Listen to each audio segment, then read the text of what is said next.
Catch Wrestling Alliance, where we help you to wrestle better so that together we keep real wrestling alive. Thank you very much for watching or listening. I got basically a really interesting show today because there was this really cool article. It'll be linked down in the show notes. And basically, it was a really well put together, like kind of like a summary, not a summary, but it's like um, it linked together several articles of large studies on the brain, right? And what happens over our lifetimes, and how our brain changes, what gets better. And actually, it turns out a lot of things get better as you get older. So it reminded me of what Frank Gotch said. So we'll go ahead and get into that. Let's just do the announcements real quick. We still have classes going on at UCLA. Also, if you're in the area in Los Angeles and you want to drop into our class at Fight Science MMA, we're there later on tonight. Actually, today's Thursday, so we'll be there 8:30 p.m. You can drop in. You don't have to join the gym. Also, if you're nowhere near Los Angeles, you can always train with us on our website.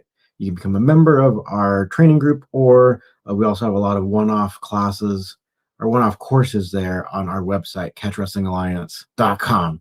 All right, let's check this out. So we get back to the main subject at hand. So really, it all started for me, right? And I've actually done an episode about this like years ago now, about what Frank Gotch said in this book. So in his 1913 wrestling book, I'm holding it up here for those of you who are watching the video. Wrestling by Frank Gotch, world's champion. And so in the introduction, he talks about like age and competition.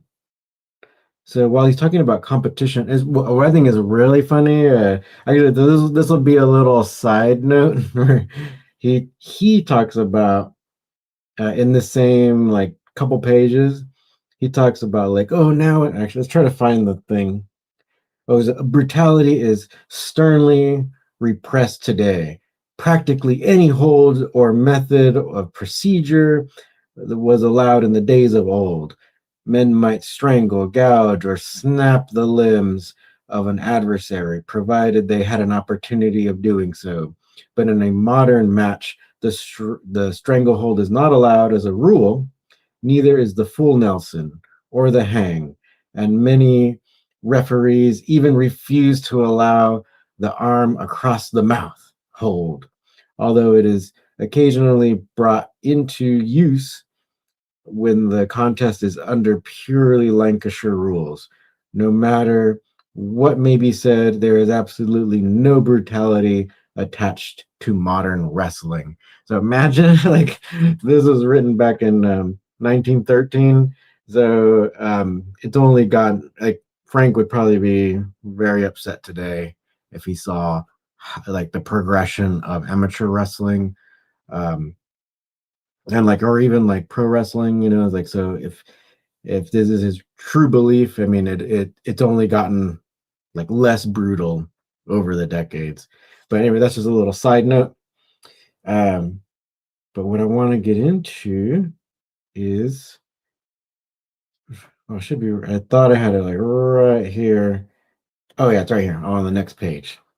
Okay, so he talked about what he felt was like kind of like the apex of the wrestler, right? So when the wrestler was at his best, right? So well, let's go ahead and just take it from him, right? So it kind of just starts at the end of the last page.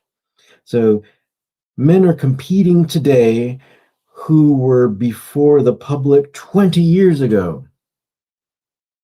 And a man may remain very near the head of his profession until he reaches 50 years of age. All right, so that means like So it doesn't necessarily negate any kind of like fixed matches or like we say worked matches, but you can still have a guy doing very well at 50 years old. And he gives a few examples here. Jack Carkeek, for instance, is 42. Joe Carroll is 34. Tom Jenkins is 32.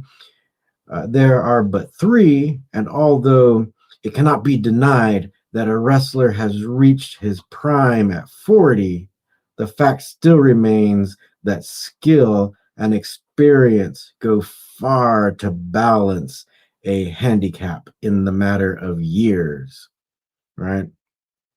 So, what is he saying, right? So he ultimately thinks that the prime, like the right age, right, is 40, right? So we talked about that in one one podcast where we only discussed his book and kind of his beliefs. So what he means is kind of like where you say you have someone who's been training for years, right?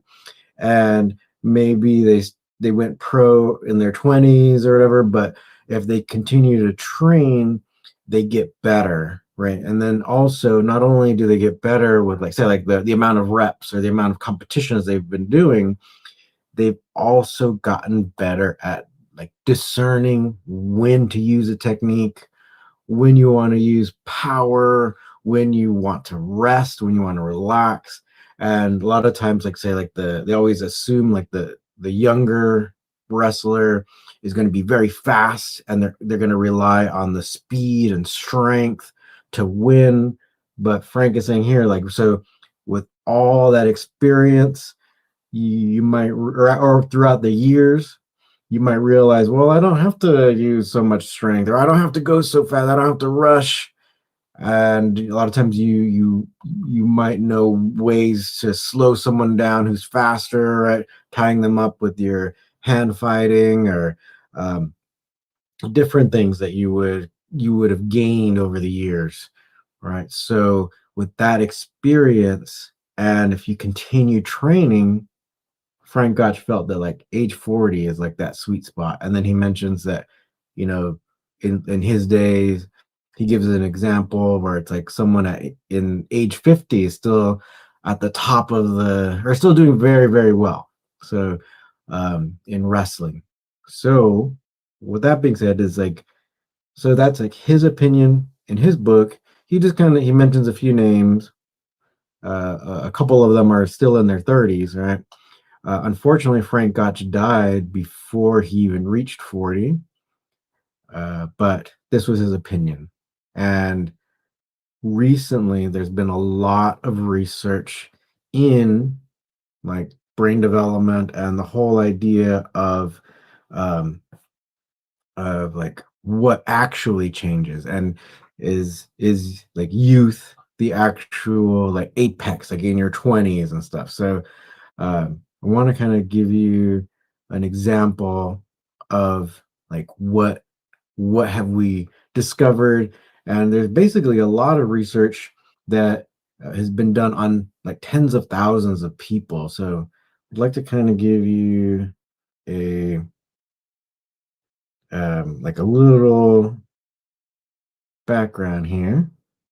So ultimately there was an article, so it's linked down below, which puts together a lot of huge research studies that have gone over like many years and stuff. And so like what have we learned? I'll kind of give you a basic summary here, but then I'm going to let scientific co-host take it away from or two co-hosts, right, take it away from here, because I want to just give you the basic synopsis, and then I don't want to deprive you of the research that basically corroborates Frank Gotch. But so recent scientific research suggests that the human brain reaches its peak performance later than previously believed, specifically between ages 55 and 60.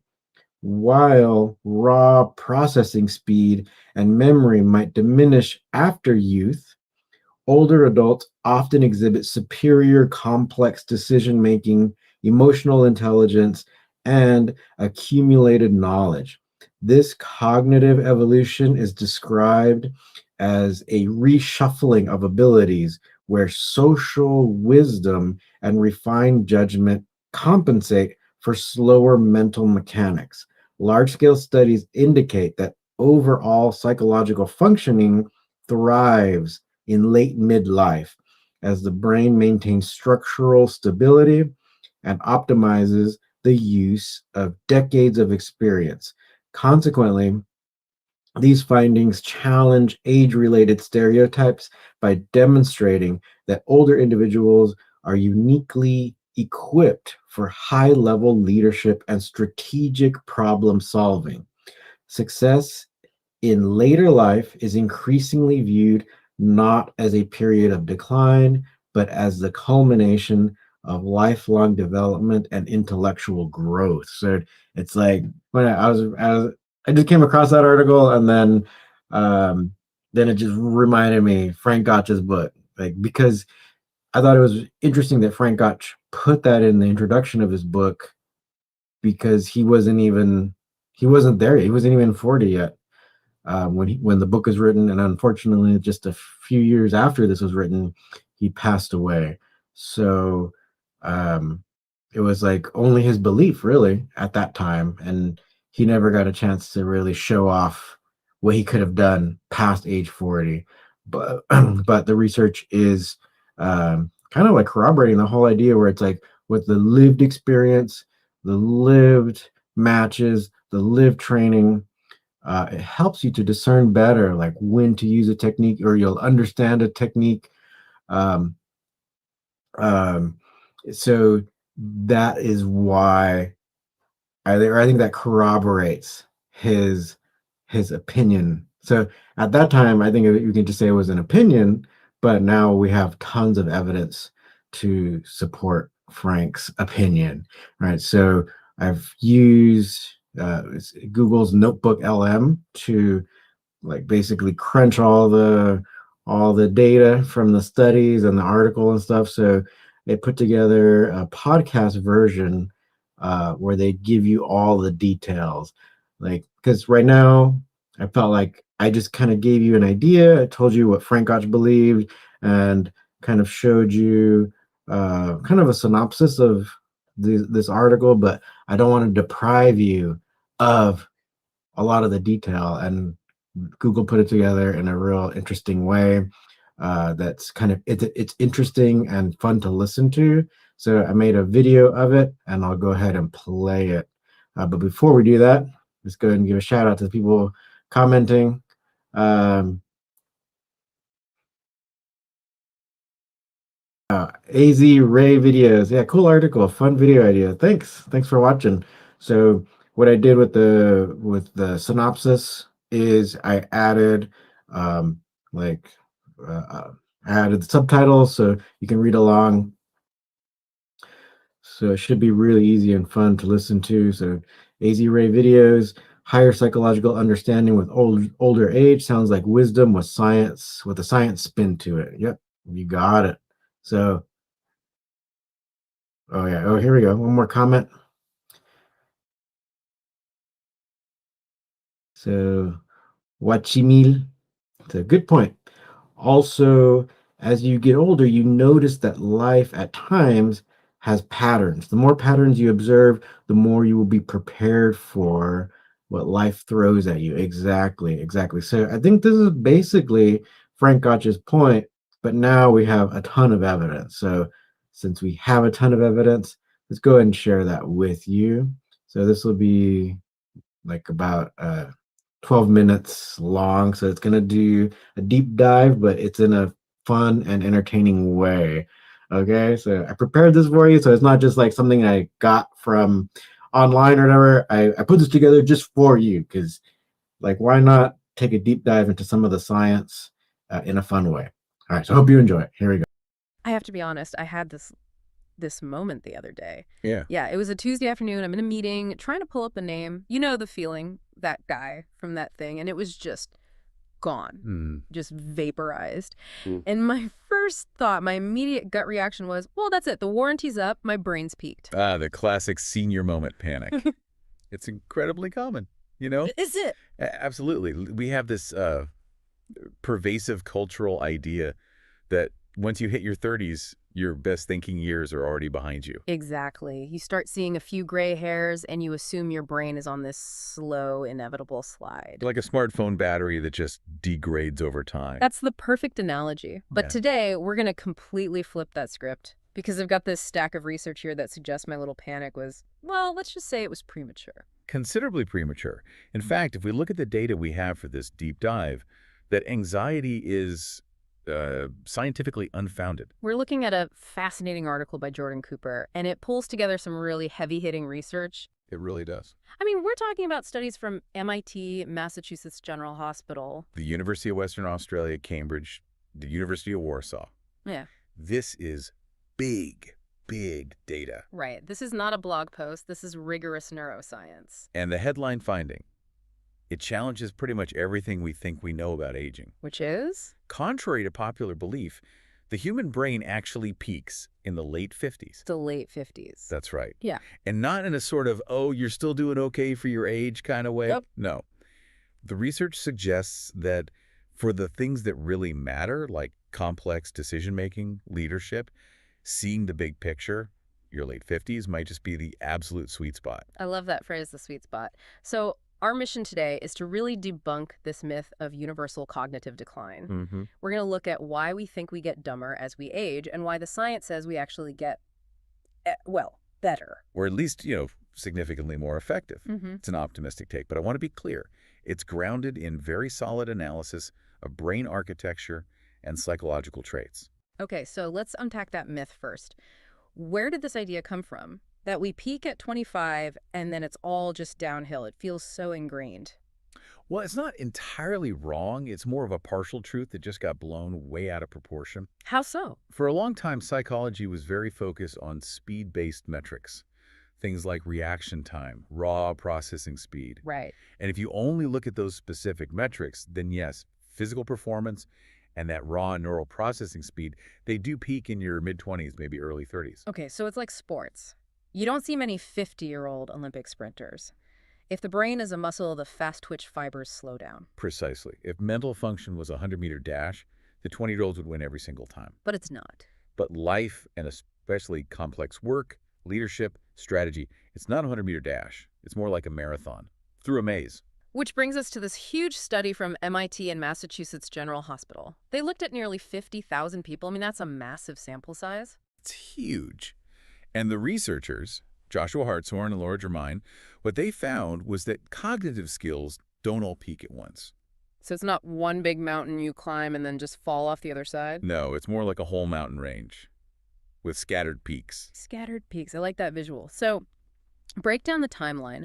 Where do the young guns actually win? When do they have the edge? Well, raw processing speed. That tops out incredibly early. We're talking around age 18 or 19. 18. Oof. So I really have been declining since high school in that one specific area. That is humbling. In terms of raw neural transmission speed, yes. And short-term memory, how much info you can hold in your head for a few seconds, like a phone number, that peaks around 25. This is what we call fluid intelligence. Right. Fluid intelligence. Let's define that. Fluid intelligence is your ability to reason quickly, to solve new problems without relying on things you already know. It's your hardware's processing speed. So if you give someone a puzzle they've never seen before. The person with high fluid intelligence will figure it out the fastest. That is the young brain's superpower. Okay, so fluid intelligence is the processor speed. The raw horsepower. Correct. But then you have crystallized intelligence. And that is? That's your accumulated knowledge, your vocabulary, patterns you've recognized over decades of experience. And this is where the timeline gets really interesting. Go on.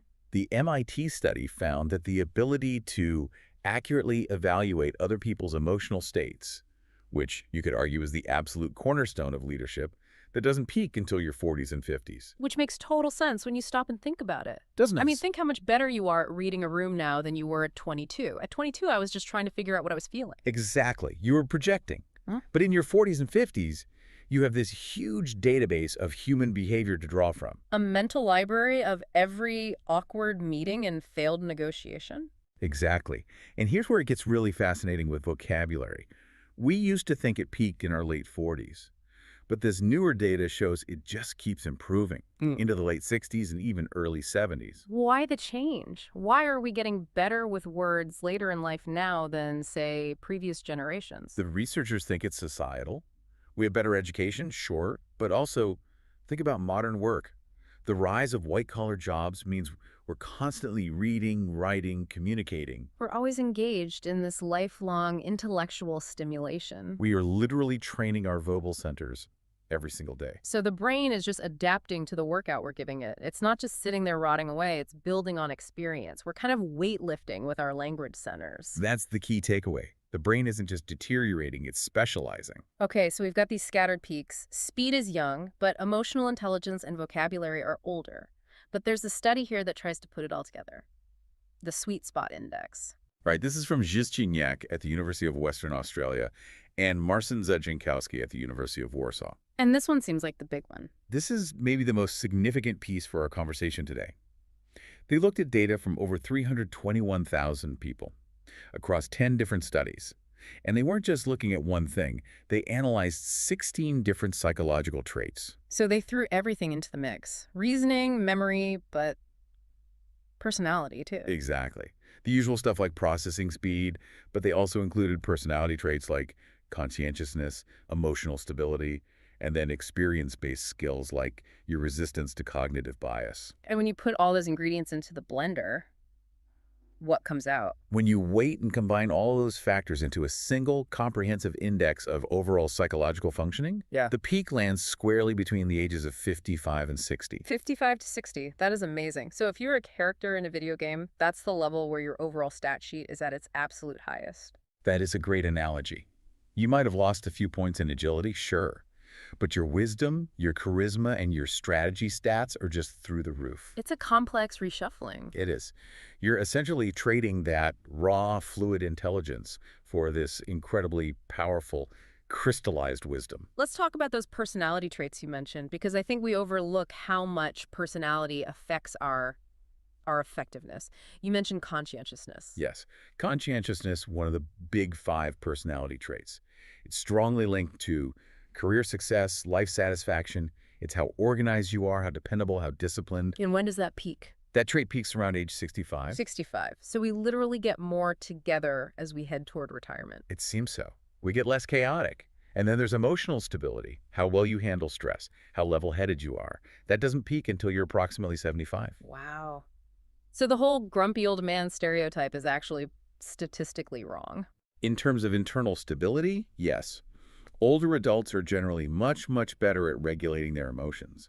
They don't spiral as easily. They have perspective. And what about bias resistance? That is your ability to resist those mental shortcuts that lead to bad decisions, things like confirmation bias or the sunk cost fallacy. Right. That ability just keeps improving into your 70s and 80s. That is huge.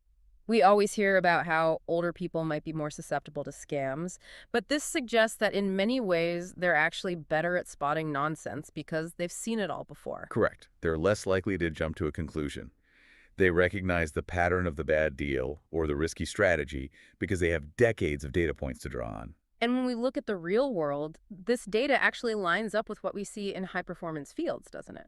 It connects perfectly. If you look at things like career earnings or occupational prestige, they tend to peak between 50 and 55. And then you look at politics. Right. Major world leaders are most often elected in their mid-50s or early 60s. We complain about gerontocracy, but there might be a biological reason we intuitively trust people in that age bracket with these huge high-stakes decisions. We value that blend of stability and crystallized intelligence. The source material even has some great historical examples. Charles Darwin published On the Origin of Species at age 50. A dense, complex work that required synthesizing decades of observation. Exactly. And Beethoven premiered his 9th Symphony at 53. While deaf. While deaf. It's the ultimate example of crystallized intelligence. He knew music so deeply, he understood the patterns so well, that he didn't need to actually hear it with his ears. The patterns were just locked in his mind. A 20-year-old Beethoven couldn't have done that. Almost certainly not. So we've established the what that we peak later, but I want to get under the hood a bit. Yeah. What is physically happening in our brains to allow for this? I thought the brain stopped growing in your 20s. This is where we turn to the research from the University of Cambridge. They looked at MRI scans from infants all the way to 80-year-olds, and they identified 5 distinct phases of brain architecture. And they found these specific turning points, right, at ages 9, 32, 66, and 83. That's right. So what happens at 32? That seems to be the end of that young brain phase. Up until 32, the brain is all about efficiency. It's pruning connections, making pathways faster. That's the peak speed phase we talked about. But from age 32 all the way to 66, the brain enters a stable plateau. A plateau sounds kind of boring, like you're stuck. But I'm guessing in this context, stable is a good thing? A very good thing. It means for over 3 decades, there are no major negative structural turning points. The architecture stabilizes. Now, the brain does become a little less globally connected during this time. What does that mean, less globally connected? It becomes more compartmentalized. What's compartmentalized? Does that make us more rigid? Not rigid, so much as specialized. It supports refined judgment. Instead of every part of the brain talking to every other part all the time, which is great for learning quickly, but can be a bit chaotic, the older brain relies on these really strong, established networks. It's like going from a chaotic startup where everyone does 10 jobs to a mature company with specialized departments. That's a perfect visualization. In the startup, the young brain, it's fast, adaptable, but it's noisy. In the older brain, the legal department handles legal. Accounting handles accounting. The signal clarity goes up because the noise goes down. But we have to address the biology. The study mentions age 66 as another turning point. We do. We can't deny that eventually the hardware degrades. The research is clear that after 66, white matter, that's the insulation on the brain's wiring, it does begin to degenerate and connectivity reduces. So there is eventually a decline. There is. But here's the buffer effect. Functional decline doesn't happen immediately when the structure starts to change. Why not? Because all those experience-based skills you've built up, all that crystallized intelligence, it compensates for the loss of raw processing speed. So the software compensates for the hardware. Precisely. You can run a slightly slower processor if your software is incredibly efficient. A master craftsman might move slower than an apprentice, but he doesn't make any wasted movements. He measures once, cuts once. That efficiency is the buffer. I love that. So what does this all mean for us, for you listening, if you're hiring people or leading a team or just navigating your own career? Well, it implies a major rethink of the workforce. We tend to fetishize the 30 under 30 model of success. We're always looking for the wunderkind. Right. The tech genius in the hoodie. Yeah. The disruptor. Exactly. And for certain roles, maybe that's right. If you need someone to stay up for 48 hours crunching raw data, grab the 25-year-old. But for complex problem-solving, strategic thinking, interpersonal judgment, the research points squarely to the 50s and 60s. It seems like we should view a team as a mix of different engines. You need the race car for speed, but you also need the heavy-duty diesel for the long haul and the heavy lifting. And you need the driver who knows the map. That's the older worker. The research suggests that between 40 and 65, adults show the strongest blend of insight, stability, and decision-making. There's a phrase in the source material I really liked. It says, we shouldn't see middle age as the beginning of the end, but as the culmination of development. That's such a powerful reframe, culmination. It implies that everything you did in your 20s and 30s, all the mistakes, the learning, the stress, that was just training. It was boot camp for your peak performance in your 50s. Exactly. But we should add a caveat here. This isn't a guarantee for everyone, is it? You don't just magically turn 55 and become a genius. No, sadly not. Individual variation is huge. The sources are very clear that things like physical fitness, cardiovascular health, and continued intellectual engagement are key. You have to keep the machine running well to hit that peak. So keep reading, keep exercising, keep challenging yourself. Precisely. If you stop using the brain, if you retire and just sit on the couch, you won't see that late-stage peak. The buffer effect relies on you having built up that software in the first place. But if you stay engaged, the trajectory is incredibly positive. This has been such a refreshing deep dive. I feel like I can breathe a little easier about my next birthday. You absolutely should. You're just entering the high-performance phase. So let's recap the main takeaways for everyone listening. The big headline. You are not past your prime in your 50s. You are likely right in the middle of it. Your brain is trading raw processing speed, which peaks at 18 for wisdom, vocabulary, and emotional stability. And that sweet spot for your overall psychological functioning when you weigh everything together is between 55 and 60. All supported by a stable brain architecture that holds steady from age 32 all the way to 66. It really changes how we should look at leadership. Maybe the question shouldn't be, is this person too old to lead? but rather, have they reached the peak of their decision-making powers yet? It raises a really important question for society, I think. Go on. If the brain is biologically built to peak in leadership and complex decision-making in the late 50s, why does our culture still obsess so much over youth? Why are we so fixated on the fresh perspective that we so often discard the seasoned perspective? That is the question. Maybe we have to stop celebrating the 30 under 30. And start celebrating the 60 under 60. I would subscribe to that list. Thanks for listening to this deep dive. Whether you're 25 and fast or 55 and wise, appreciate the phase you're in. There's real power in every stage. Absolutely. Keep learning. See you next time. All right. Okay, that was kind of long, but yeah, thanks for being there. It seems like there are quite a few of you there. You made a few comments, so we'll get to that. Let me pull these up. Okay, so one just brief thing. So taking it back to Frank Gotch and some of the things they said is like, yeah, you have to keep putting in that work. They even mentioned exercise specifically. So it's like if you want to enjoy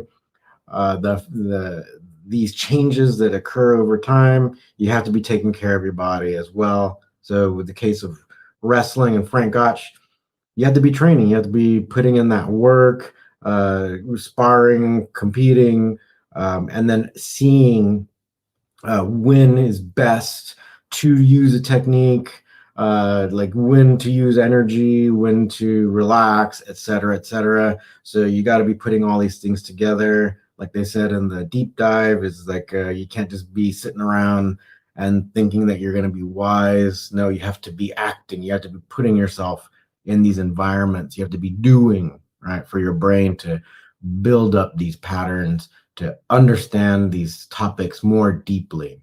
All right. So let me see. Let me go ahead and scroll back to the comments.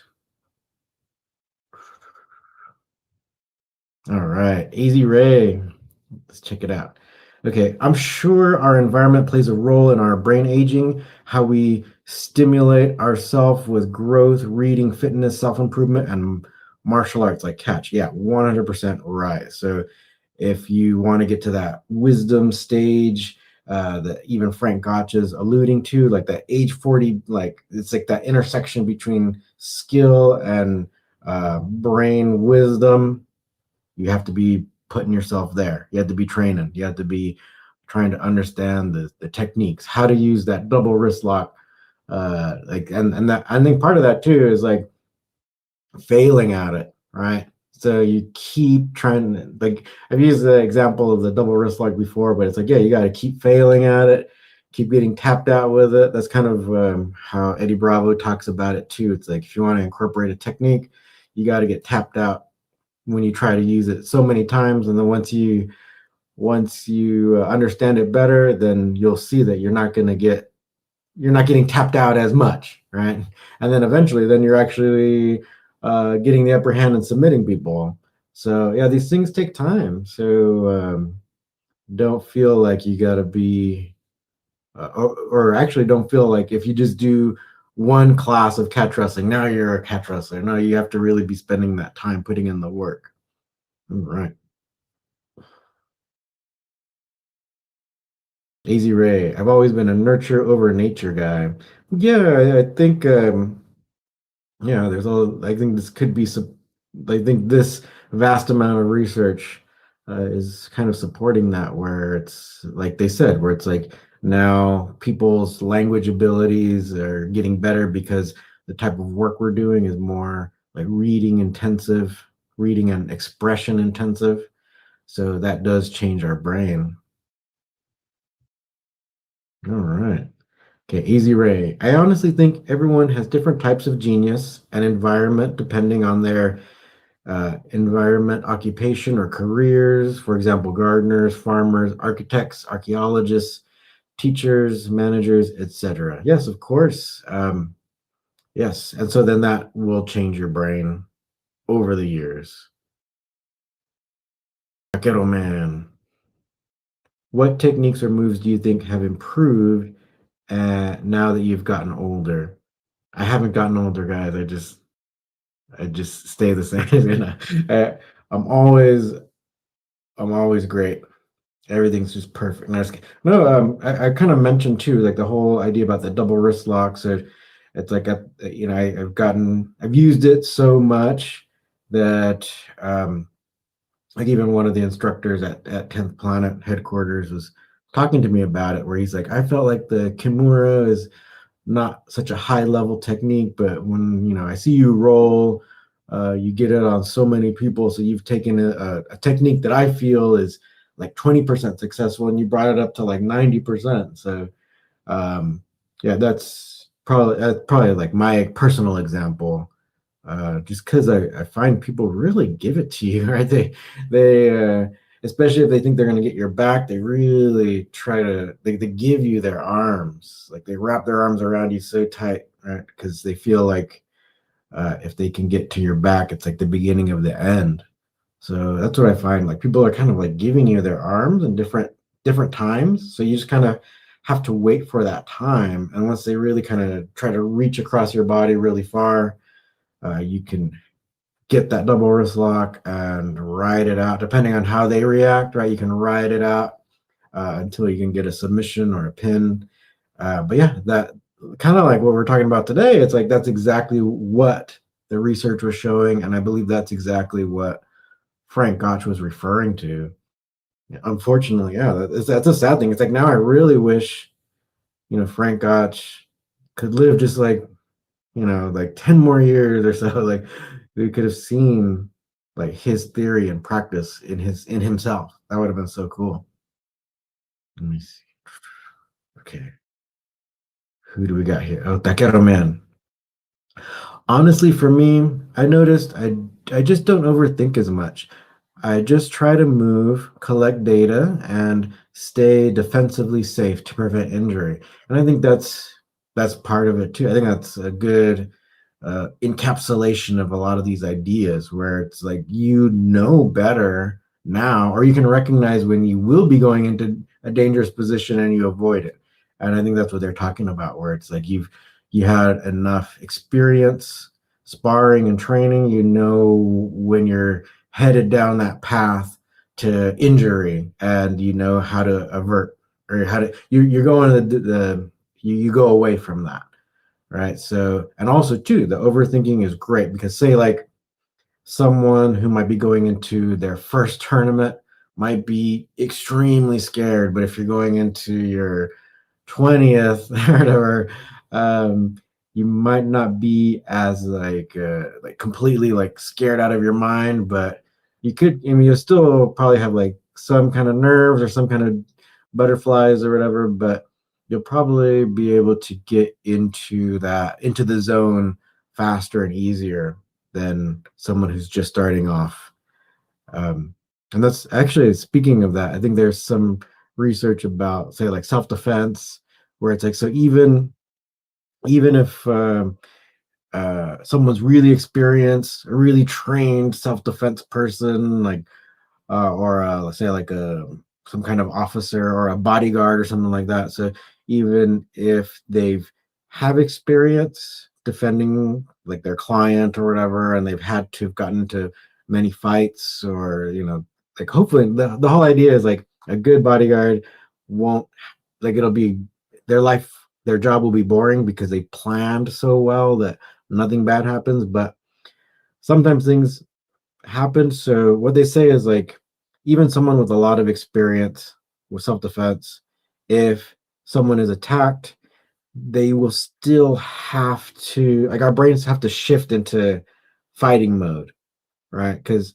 usually everything, or our days go along a certain way where our brains are used to the patterns. And then if someone were to attack us, then it takes, like, depending on who you are, you might just be frozen for a little while. So that's why they talk about like the whole deer in the headlights aspect. So um, if someone is attacked who has like absolutely no training whatsoever, a lot of times they'll freeze. But they say that that freezing moment doesn't necessarily go away, even for someone who has a lot of experience with more dangerous scenarios. But say like the more you train, the shorter that deer in the headlight phase lasts. So it kind of goes back to the whole topic where it's like if you're in these scenarios, you might be able to recognize patterns as to like when something is escalating, and when something actually does happen, you can react accordingly. Or going back to the whole idea about competing, like if you do a lot of competitions, you had a lot of matches, it might not be as like nerve wracking to compete, right? You might be able to collect yourself and perform better, the more with more experience. Taquero man. The bodyguard analogy reminds me of the Mexican saying, un hombre preparado vale por dos. A prepared person is worth the value of two people. Yeah, there you go. There you go. Because, yeah, that's the whole thing where it's like if you're a great bodyguard, you've planned for a lot of the different ways that your client can be attacked, so that you've you've already you've already created some idea of where, or a scenario where that the chances of them being attacked is dramatically decreased, so your job becomes boring, or that's the goal, where you don't fight, you're not fighting all the time and stuff. So that's the whole idea. All right. So it's been a little bit of a longer one today. Hopefully, you guys are enjoying it. I think I don't want to bore you anymore. I thought this was really fascinating. And then when I read the article, just totally reminded me of Frank Gotch. Now it really makes me wish that he could have lived longer. It's really unfortunate that he died so young. So rest in peace. Oh, yeah. Actually, I've been to his grave in Humboldt, Iowa. If you guys ever want to make the pilgrimage, yeah, it's a like a mausoleum thing. It's like a house. It's pretty large, in Humboldt, Iowa. All right. So with that being said, now I feel all sad. All right. Taquero. Oh no. Temade Wachimil. Do you game plan or roll with the purpose, or do you just go with the flow when you roll? With sometimes actually I'll like regarding the whole idea with like say like using a technique, so that you get to the point where you can like adjust according to like how they react, or if you fail, right? So quite often I will a little bit, or I'll try to go, say if it's in a jujitsu scenario where someone might butt scoot towards you. I like to try one of the things that actually is in my Pressure Pass Volume 2 series. So I like to use that. So it's like people know, or like, I guess I feel like since I made a whole video series or online course about it, I want to be using it, even against like some, it doesn't matter the belt level, but it's uh, like I basically want to show that it works. So even though I'm not posting all the roles in class or whatever, like I'm always using the techniques so that I can get even more data of, like, depending on someone, if they're really advanced, like how they might try to counter and how to counter that. And so that's kind of one of the things that I do. Also, like say if I'm bored of using the double wrist lock a lot, then maybe try something else. Using Nelsons, like Nelsons are so good. So yeah, just try to get better all that. AZ Ray, favorite Frank Gotch book? No, I think they're all interesting. I mean, it seems as though his coach was more prolific with all the writing and stuff, having he was basically like the original, with like the online course creator, right? He had like mail order instructionals and stuff, which so cool. So even back in the day, right, you had to wait, I don't know how long for the mail to come. Um, but I mean, I think they're all pretty cool. This is the one that I cited today, Wrestling by Frank Gotch. This is actually an original one. That's why unfortunately my cover is ripped, but it cost 15 cents. That's pretty amazing.